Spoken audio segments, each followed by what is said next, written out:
Donc on va rentrer maintenant dans le vif du sujet sur la partie entreprise. Donc entreprise de plus de 200 salariés. Alors 334 entreprises, je l'ai dit tout à l'heure, ont répondu au questionnaire. Faut savoir qu'il y a un taux de réponse d'à peu près 10%, un peu moins de 10% même. Donc c'est à peu près 4000 entreprises qui ont été appelées pour avoir 334 réponses. Sur, je vous rappelle, 7005, donc près d'une grosse moitié des entreprises ont été appelées pour pouvoir répondre à notre questionnaire. Secteur d'activité, alors c'est les mêmes qu'il y a 2 ans. La banque assurance, le commerce, l'industrie BTP, le service, tout ça fait relativement sens, on va dire. Et puis le dernier, transport télécom, qui est peut-être le plus... je veux dire bâtard, mais qui statistiquement on ne peut pas faire autrement. C'est-à-dire que si on faisait transport tout seul et télécom tout seul, on n'aurait pas des chiffres qui statistiquement seraient viables. Ça c'est l'Institut GMV qui nous le dit.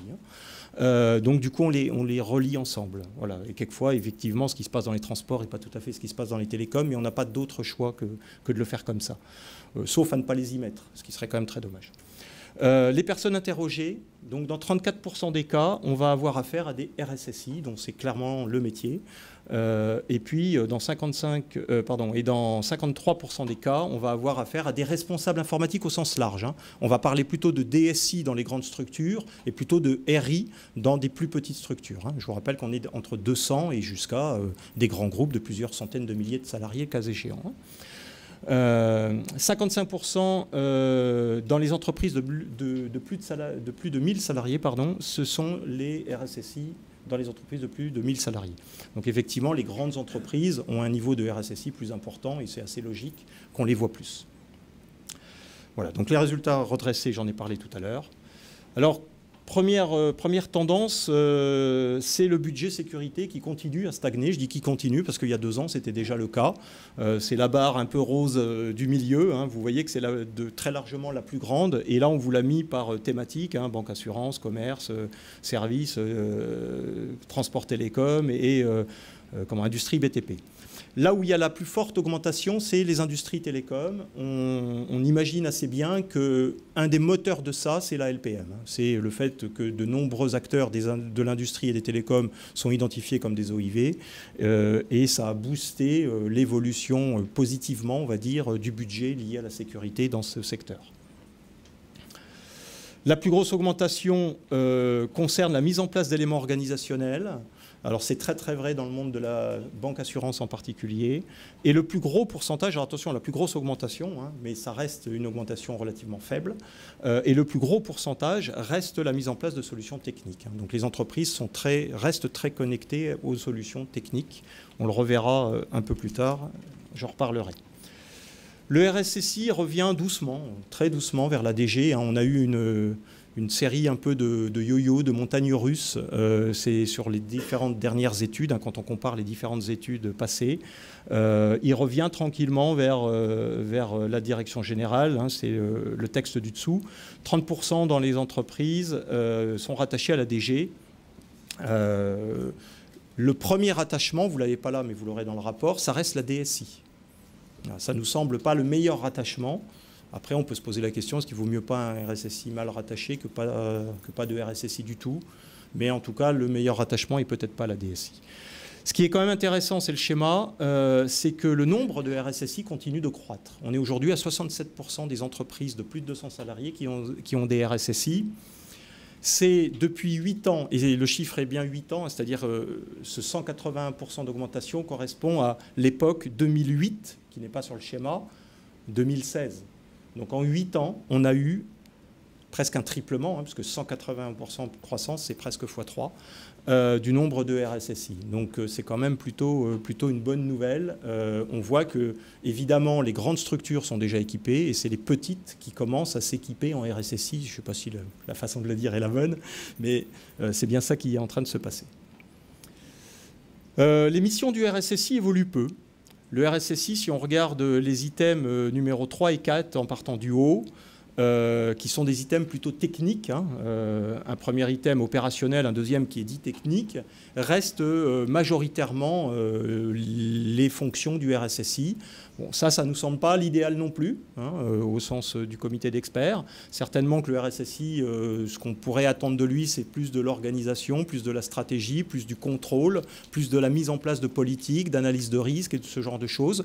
Mais il reste encore très très connecté globalement à la technique. Donc là aussi, quand on regarde les chiffres dans les petites ou dans les grandes entreprises, il va faire un peu moins de technique et dans les petites un peu plus. Mais globalement, quand on réunit ce niveau 3 et 4 ensemble, on est à plus de 50% du job du quotidien du RSSI dans la technique au sens un peu large. Il est partagé dans 20% des cas, donc dans 20% des cas, ce n'est pas sa seule fonction, il n'est pas juste RSSI, le juste n'a rien de péjoratif, et dans 46% des cas, il est tout seul ou au maximum, ils sont 2 personnes à tenir cette fonction au sein de l'entreprise. La politique de sécurité de l'information, généralement, un RSSI, une de ses fonctions premières, c'est de s'intéresser et de formaliser, si elle n'existe pas, et de s'intéresser à la politique et de la faire vivre, de la sécurité de l'information. Là, on vous a identifié un petit peu les personnes qui interviennent dans le processus.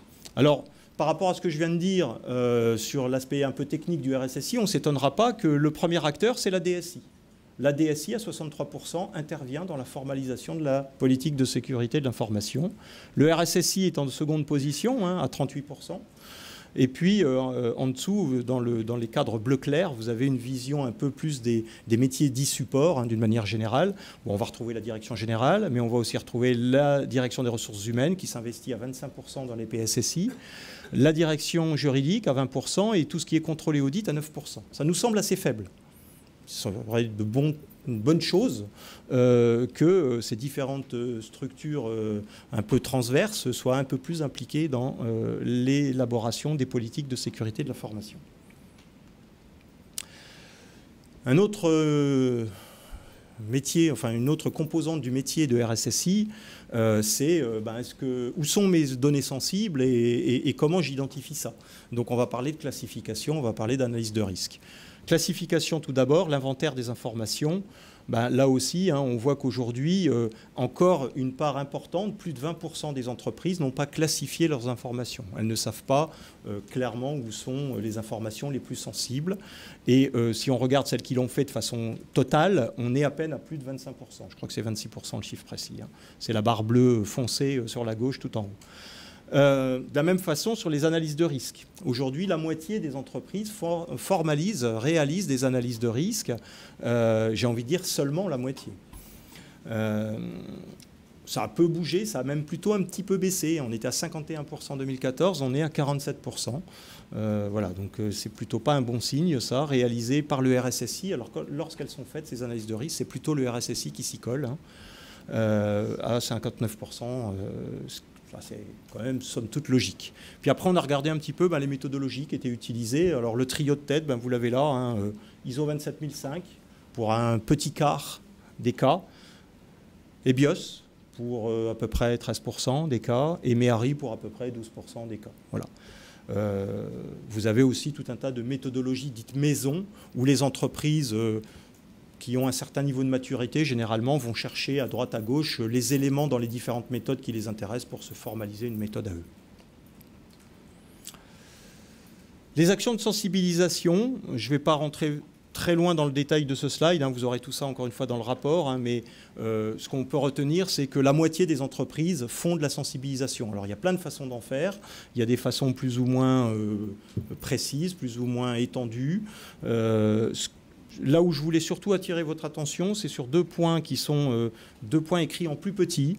Le premier, c'est celui-là, la sensibilisation des VIP, qui a fortement diminué après une extraordinaire augmentation, puisqu'il y a 4 ans, on était à une douzaine de pourcents, il y a 2 ans, on était monté à 30%, et là, on retombe à 20%, si je ne m'abuse, c'est ça. Voilà. On est à 31% et on retombe à 20%.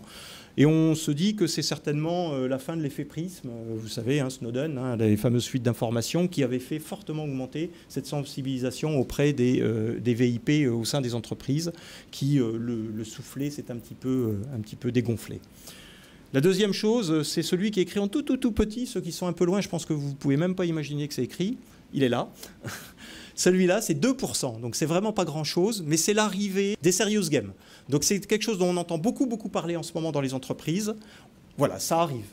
Mais on en est pour le moment à 2%, donc ça reste quand même quelque chose de très light, qui reste encore assez complexe à déployer et relativement cher. Donc aujourd'hui, c'est plutôt des grandes structures qui se payent des serious games, et tant mieux si elles peuvent le faire. C'est une bonne façon de sensibiliser les géants, mais ça commence seulement à démarrer.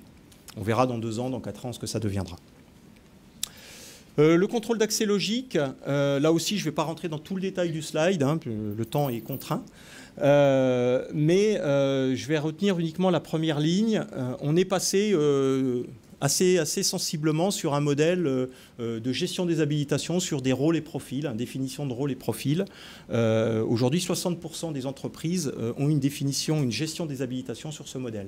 Donc ça, c'est plutôt une bonne façon de le faire, hein, parce que pour poser, par exemple, de la ségrégation, poser des rôles et des profils, c'est une bonne idée.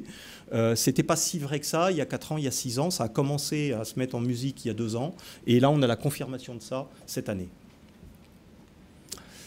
La crypto, c'est devenu un thème à part entière, hein, puisque l'ISO 27002, version 2013, identifie une thématique, un chapitre dédié à ça. On en parlait un peu avant, mais c'était un peu noyé dans le reste.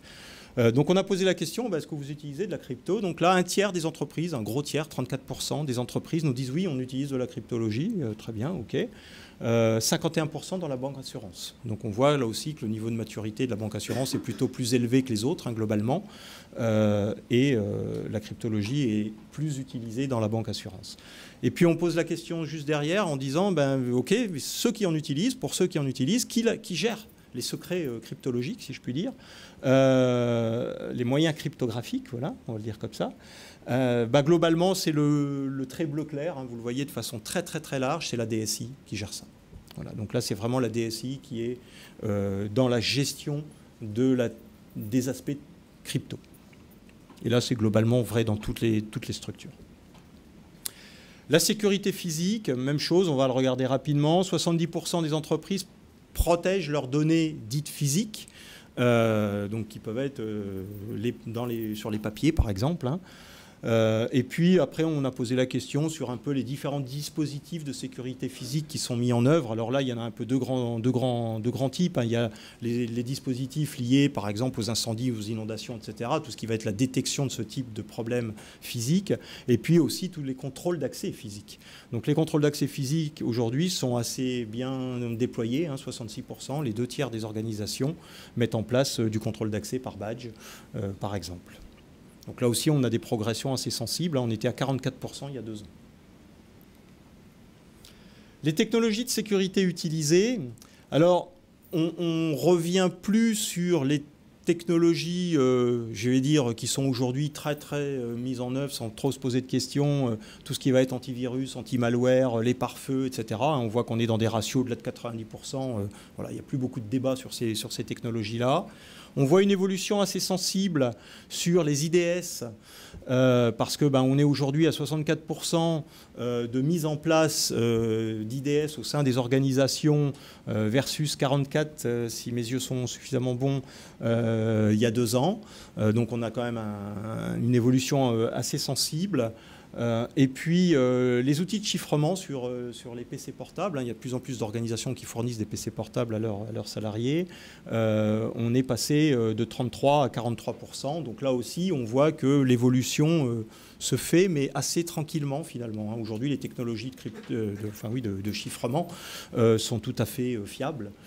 Il y a 10 ou 15 ans, on pouvait se poser la question. Aujourd'hui, je crois que la question ne se pose plus beaucoup. Les coûts restent assez cohérent. Pour autant, on n'est pas encore dans des taux d'utilisation extrêmement forts. On a beaucoup parlé du BIOD il y a quelques années, hein. Il y a 4 ans en particulier, c'était quasiment open bar. Il y a 2 ans, on avait vu un gros retour dans le sens où c'était de plus en plus fermé. Et ce retour, il continue. On est passé de 59% d'interdiction à 68% d'interdiction de l'usage, de l'utilisation des moyens personnels pour se connecter au système d'information de l'entreprise, que ce soit du téléphone, du smartphone, de la tablette ou du PC perso, hein. Donc on voit que là-dessus, les organisations, on va dire les DSI ont repris un peu la main sur ce sujet-là, de façon à fermer un peu ces accès un petit peu compliqués à gérer. Encore une fois, rien n'est infaisable, hein, et ça peut avoir du sens fonctionnellement parlant, mais d'un point de vue de sécurité, c'est un peu complexe, et on va plutôt vers un resserrement de l'usage de ces moyens personnels. De la même façon, au niveau du Wi-Fi, là, c'est le chiffre inverse que je vous présente, c'est le chiffre où c'est autorisé. On voit que les réseaux Wi-Fi se déploient de plus en plus au sein des entreprises. On était à 52% il y a 2 ans et aujourd'hui, on est à 60% d'utilisation de Wi-Fi interne aux entreprises. Donc les entreprises ont été assez longtemps réfractaires à l'utilisation du Wi-Fi pour des raisons. La première raison qui était affichée à l'époque, c'était les raisons de sécurité. Aujourd'hui, on a des mécaniques qui, globalement, permettent de faire des choses suffisamment sécurisées et l'usage qu'elles en ont contrebalance cette mise en œuvre un peu complexe de la sécurité du Wi-Fi. Alors, le développement sécurisé, alors c'était pas terrible il y a 2 ans. Hein, on était à 24% des entreprises qui faisaient du développement sécurisé lorsqu'elles font du développement. Et puis, on aurait pu espérer que ça s'améliore, mais malheureusement, ce n'est pas le cas. On perd même 7 points. On passe de 24% à 17%. Donc là, il y a vraiment quelque chose d'assez étonnant. Il y a beaucoup de campagnes de sensibilisation qui se font autour de la problématique de développement sécurisé. Et pour autant, les entreprises ont diminué sur ce sujet-là. Donc il y a certainement là aussi encore des actions à faire pour que le développement soit non seulement fonctionnel, c'est quand même ce qu'on attend avant tout d'un développement, c'est qu'au bout du compte l'application fonctionne, mais aussi qu'elle soit suffisamment sécurisée. C'est très vrai dans le monde web en particulier, où on a des pointes assez fortes de développement peu sécurisé ou pas suffisamment sécurisé. Et puis on a posé la question, quand vous faites appel à des mécaniques de développement sécurisé, qu'est-ce que vous mettez en musique? Là aussi, hein, des bonnes pratiques pragmatiques, c'est la réponse principale de ceux qui le font. Donc là, on est sur les 17% qui le font. Hein. Donc là aussi, c'est effectivement, je vais piocher à droite à gauche ce qui se fait, et puis je formalise mon cadre de développement sécurisé, et pourquoi pas, hein. Et puis les autres utilisent des méthodes un peu formalisées par ailleurs, telles que celles de Microsoft, telles que celles de l'OWASP. On voit la disparition, alors j'en suis désolé pour l'occlusif, hein, puisque 1K, c'est la méthode qui avait été mise en place pour sécuriser les développements par l'occlusif, c'est une méthode maison occlusif, qui il y a encore 2 ans était utilisée à 21% par les entreprises, qui cette année, on nous a dit, on ne l'utilise plus. Bon, voilà, donc 1K a vécu. C'est une méthode assez ancienne, il faut dire, et qui n'avait pas forcément été remise à jour. Un recours à l'infogérance stable. Donc effectivement, les entreprises, globalement, n'ont pas beaucoup évolué. Elles étaient à 44%, elles sont encore à 44%. Avec une petite différence sur celles qui le font totalement. 44%, c'est celles qui infogèrent tout ou partie de leur système. Et celles qui font tout, c'est 7% versus 9% il y a 2 ans. Donc c'est plutôt un peu en légère régression. 2%, on est quasiment dans l'épaisseur du trait, hein, d'un point de vue statistique. Pour celles qui le font, 70% exercent un suivi régulier. J'ai envie de dire, c'est quand même la moindre des choses. Donc si on prend le verre à moitié vide, ça veut dire qu'il y en a 30% qui ne le font pas. Donc qu'attendez-vous pour le faire? Et 60% qui font des audits sur leur infogéreur, enfin sur leur infogérance et chez leur infogéreur. Alors de tout type, hein, audit technique, organisationnel, etc., de tout type. Là aussi, 60%, c'est plutôt un chiffre sympathique, mais ça veut dire qu'il y en a encore 40% qui ne le font pas. Il y a même dans les 40% qui ne le font pas, des entreprises qui ne l'ont même pas prévu contractuellement. Donc là, il y a vraiment un sujet, hein, il est temps de s'intéresser à ce sujet. Et puis quand on parle bien sûr d'infogérance, si on pousse un peu le modèle, on va arriver au cloud, au nuage, hein, l'informatique dans le nuage. Donc là aussi, on pose la question et on nous dit que 42 aujourd'hui utilisent l'informatique dans le cloud versus 38, donc une très légère augmentation. Je passe sur les chiffres privés, publics, hybrides, hein, sous contrôle de la DSI ou du RSSI dans 78% des cas. Donc dans 22% des cas sous contrôle des métiers. Et là aussi, certains RSSI, certains répondants, certains responsables informatiques nous disent je l'ai appris 3 mois ou 6 mois plus tard. Donc on voit encore aujourd'hui des métiers qui vont directement, alors souvent pour des raisons de timing, d'agilité, hein, encore une fois, la vision fonctionnelle est entendable, mais vont vers des prestataires qui leur fournissent un service tout à fait cohérent par rapport à leurs attentes fonctionnelles, mais pas toujours au niveau de ce que la politique de sécurité aimerait voir. Donc là aussi, il faut certainement que les métiers et les RSSI, les DSI se parlent un peu mieux, un peu plus. Il y a sûrement des efforts à faire de ce côté-là également. La sinistralité, là ça va être la limite de mes yeux. je vais essayer de vous le faire de tête. Les infections par virus, ça je sais que c'est en tête, 44%. Avec une augmentation sensible, puisqu'on doit partir de 30 il y a 2 ans et on est à 44% aujourd'hui. Donc quand même plus 14 points d'augmentation sur les problématiques liées au virus. Le deuxième point que j'avais tagué en rouge, c'est les pertes de services essentiels qui, elles, au contraire, ont fortement reculé. Je ne vois pas le chiffre en gris.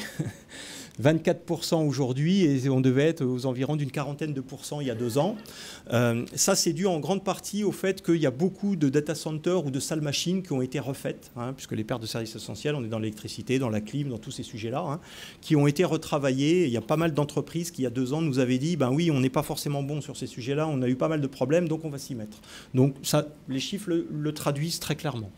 Alors, il y a encore un quart de problèmes qui arrivent, hein, de défaillances qui sont dus à ces sujets-là. Hein. Et puis le troisième, c'est les actes de chantage. Ben oui, on a beaucoup entendu parler l'année passée et encore cette année d'ailleurs, c'est un sujet d'actualité, mais ça on le verra dans les chiffres MIPS qu'en 2018, de ransomware en particulier, et déjà en 2015. Et effectivement, c'est quelque chose qui a doublé, est passé de 5 à 11. Alors 11, ce n'est pas dans les premiers, hein, vous voyez qu'on doit être en 8 ou 10e position, mais pour autant, ça a quand même fait x2, donc c'est quand même un sujet qui n'est pas neutre. D'ailleurs, quand on parle de sinistralité, on l'a dit tout à l'heure, hein, Lazare en a parlé, j'en ai parlé également, hein, vous savez qu'il y a le panorama de la cybercriminalité qui est fait tous les ans. Et cette année, on s'est dit, c'est la première fois qu'on le fait, ça aussi, on s'est dit, bah, tiens, pourquoi on n'irait pas regarder un peu du côté du panorama ce qui a été identifié comme problématique, et puis poser la question à nos RSSI qu'on interviewe, est-ce que ces problématiques identifiées par le panorama, vous les avez vécues durant l'année 2015 ? Et donc, c'est la slide d'après. Et donc, on a confronté un certain nombre de sujets du panorama au regard de nos RSSI interviewés. Donc là, vous avez la liste dans l'ordre des items du panorama, hein, ce qui a été le plus vécu, hein, phishing, rançon et fraude au président, les fraudes aux moyens de paiement, etc. etc. Donc là, on ne va pas tous les détailler. Hein. Là aussi, encore une fois, l'étude est plus complète et plus précise dans le rapport global. Mais on va surtout regarder les 2 premiers. Donc le phishing, 142 cas. Donc sur les 334 entreprises interviewées, 142 nous ont dit oui, on a eu du phishing. On a vu passer des problèmes de phishing, d'une manière ou d'une autre. Et sur les 142, 77 nous disent ça n'a eu aucun impact. 18 nous disent on a perdu du temps. 6 nous disent on a eu des problèmes de virus et de spam liés à ce phishing. Donc l'attaque par phishing a été un petit peu plus loin. Et puis 1 nous dit on a carrément perdu des données. Voilà. Et puis sur les rançons et les fraudes au président, même chose, on en a 94 qui nous disent oui, on l'a vécu dans l'année passée. On a eu vraiment concrètement un problème lié à ça, donc 94 sur 334, hein, donc on est quand même dans un ratio important, 26%. 49 nous disent il n'y a pas eu d'impact, tant mieux, hein, tout va bien. 6 ont eu une perte de temps, 1 a eu une perte financière, il y en a un qui a payé quelqu'un qui n'aurait pas dû payer potentiellement. 1 a eu une perte de données et 1 a eu un problème avec son fournisseur, avec un de ses fournisseurs, où ils sont fâchés, suite justement à une rançon et une fraude au président. Les impacts financiers aussi des incidents, hein, dans la mouvance toujours de cette vision, ok, vous avez des problèmes, ça vous arrive et ça peut arriver à tout le monde. Et encore une fois, qui peut affirmer que la sécurité à 100% existe, en tout cas pas moi. Donc ok, j'ai des problèmes, mais quand j'ai des problèmes, comment je m'y intéresse? Est-ce que je vais regarder combien ça va me coûter potentiellement, quels sont les impacts financiers? Là, quand on pose cette question, 6 sur 10 nous répondent « je ne m'y intéresse pas ». Je ne vais pas regarder les impacts financiers. Hein. Là, attention, on est bien dans le côté négatif de la chose. Donc quasiment 2 tiers des entreprises cherchent déjà à résoudre le problème, mais ne vont pas faire un petit peu de veille par derrière pour aller vérifier ok, combien ça m'a coûté au final. Voilà, je vous laisserai découvrir les autres chiffres dans le rapport. La gestion de la continuité d'activité, vaste sujet aussi, hein, auquel on va aussi s'intéresser au sein de cette enquête. Alors là, ce qui va m'intéresser particulièrement, c'est le chiffre qui est tout à fait en bas. de plus de 30% des entreprises qui annoncent ne pas avoir mis en place d'une quelconque manière aucun type de plan de continuité d'activité, de plan de secours informatique, enfin de plan autour de la continuité d'activité. Donc encore presque un tiers des entreprises qui n'ont rien fait sur ce sujet. Alors là, quand on regarde par rapport à la taille des entreprises, c'est très clairement les plus petites qui sont les plus mal loties. Pour autant, un certain nombre de grandes structures ont encore des choses à faire sur certains sujets précis. Et puis, ce qui va avec, évidemment, la continuité d'activité, c'est la gestion de la crise. La même chose, on va poser la question, en termes de gestion de crise, vous vous situez comment ? Et là, de la même façon, on a plus de 40% des entreprises qui nous disent j'en ai pas. Voilà, donc là, encore une fois, il y a certainement des choses à faire, encore un peu de travail sur ce sujet. On en a presque terminé avec les entreprises. On va parler un petit peu de conformité. Conformité en particulier au travers des aspects CNIL ou déclarations liées à la loi informatique et liberté. Le RSSI est en 5e position. Ce n'est pas forcément complètement illogique. On va retrouver la DSI en priorité. Ça peut effectivement poser question. On va retrouver en seconde position le SIL. J'ai presque envie de dire heureusement qu'il est là, parce que c'est clairement un de ses métiers majeurs, de s'occuper de la loi informatique et liberté. On va retrouver les ressources humaines, les RH, et puis enfin les services juridiques, qui vont faire des déclarations plus souvent que le RSSI. Le RSSI qui s'occupe des déclarations CNIL, il est plus souvent dans une petite structure que dans une grande. D'une manière générale, les grandes structures ont un SIL, ou c'est fait ailleurs. Le dispositif de contrôle qui continue à être amélioré, parce que c'est déjà des messages qu'on avait passés il y a 2 ans, ça. Le nombre d'audits qui est fait sur une moyenne de 2 ans, sur une période de 2 ans, on reste dans presque un quart des entreprises, 22%, entre un 5e et un quart des entreprises qui n'en font aucun. Donc là aussi, il y a matière à faire mieux. Ça laisse un grand nombre qui en font, mais ces 22%, il faut quand même qu'elles s'y mettent là aussi. Et puis, est-ce qu'il y a un tableau de bord de la sécurité des systèmes d'information ? Là, c'est un chiffre bien plus dramatique, si je puis dire. C'est que 25% en font. Et donc, les 3/4 n'en font pas. Donc aujourd'hui, il est quand même assez compliqué de piloter de façon un peu sérieuse la sécurité de l'information si on n'a pas un minimum d'indicateurs et de tableaux de bord pour le faire. Bien sûr, on va parler d'indicateurs techniques, mais aussi organisationnels, fonctionnels. Enfin voilà, le panel des indicateurs est large. Vous aurez dans l'étude, je ne l'ai pas mis là dans la présentation, le détail des indicateurs utilisés. Je crois qu'il y a les 12 ou 15 indicateurs les plus utilisés dans l'étude. Il y en a plus de 90% qui sont des indicateurs techniques. Donc il serait là aussi bon de s'intéresser un peu aux indicateurs un peu plus fonctionnels et organisationnels. Voilà, je vais conclure donc sur cette première partie de la présentation sur la partie entreprise. Un nombre de RSSI qui continue de s'accroître d'année en année. Ça, c'est plutôt un point positif. On ne peut pas se plaindre qu'il y ait de plus en plus de RSSI au sein des structures. Dans un contexte qui reste, d'un point de vue financier, compliqué, on est aujourd'hui plutôt dans une période de crise avec pas mal d'économies à droite et à gauche, donc des budgets sécurité qui ne sont pas prioritaires.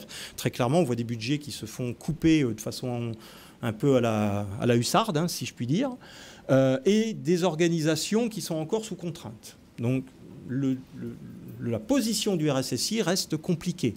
Le RSSI rattaché à la DSI, ça pose question. Nombreux sont les nouveaux RSSI qui sont issus de la technique. Donc, c'est ce que je disais tout à l'heure. Alors, encore une fois, vaut mieux un RSSI le mal entre guillemets rattaché que pas de RSSI du tout. Mais à un moment donné, il faut que ces RSSI quittent la technique pour aller plutôt vers d'autres structures, des rattachements direction générale, des rattachements risque management, etc., etc.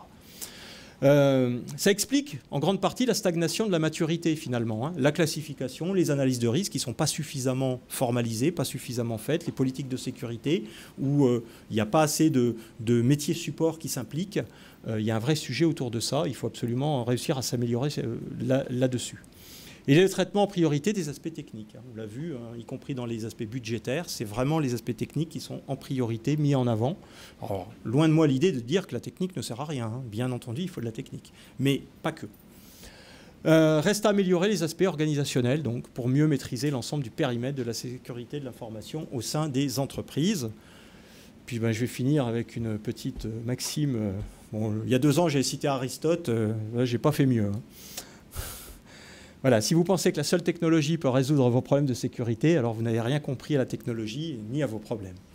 Voilà, c'est M. Bruce Schneier, hein, qui est encore vivant, lui, qui a dit ça il y a quelques années déjà. Un grand cryptologue, s'il en est. Voilà, je vous remercie de m'avoir écouté sur cette partie. On fera une partie questions-réponses tout à fait à la fin, hein, des présentations. Et je vais donc maintenant passer la parole à Thierry, qui va vous présenter les collectivités territoriales. Merci, à tout à l'heure.